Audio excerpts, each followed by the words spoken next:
Advocate মামুনকে ব্যবসায়ীদের সংবর্ধনা।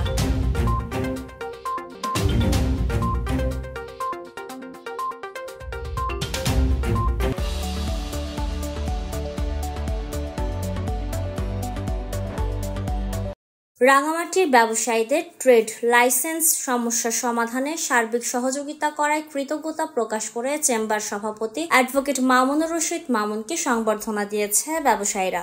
সোমবার সন্ধ্যায় চেম্বার হলরুমে এই সংবর্ধনা অনুষ্ঠিত হয়।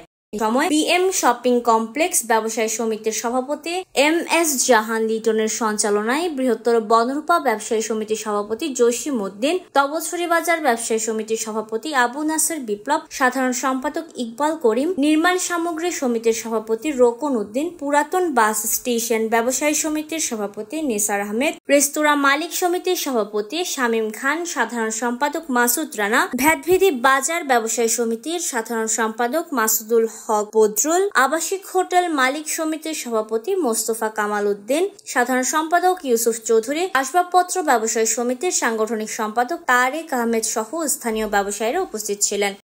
এ সময় ব্যবসায়ীরা ট্রেড লাইসেন্স সমস্যা সমাধানে সার্বিক সহযোগিতা করায় অ্যাডভোকেট মামুনকে ধন্যবাদ ও কৃতজ্ঞতা জানান। এর পাশাপাশি চলমান অন্যান্য সমস্যার কথা উপস্থাপন করেন। বক্তব্যে অ্যাডভোকেট মামুন ব্যবসায়ীদের সততার সাথে ব্যবসা পরিচালনা করে ও সরকারি সকল নিয়মনীতি মেনে চলার আহ্বান জানান এবং সমস্যা সমাধানে সার্বিক সহযোগিতার আশ্বাস দেন। আলোচনা শেষে চেম্বারের সভাপতি অ্যাডভোকেট মামুনুর রশিদ মামুনের হাতে সম্মাননা স্মারক তুলে দেন ব্যবসায়ীরা।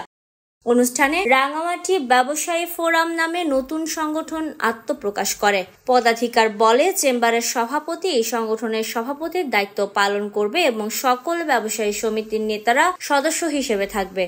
Desk report, CHT TV।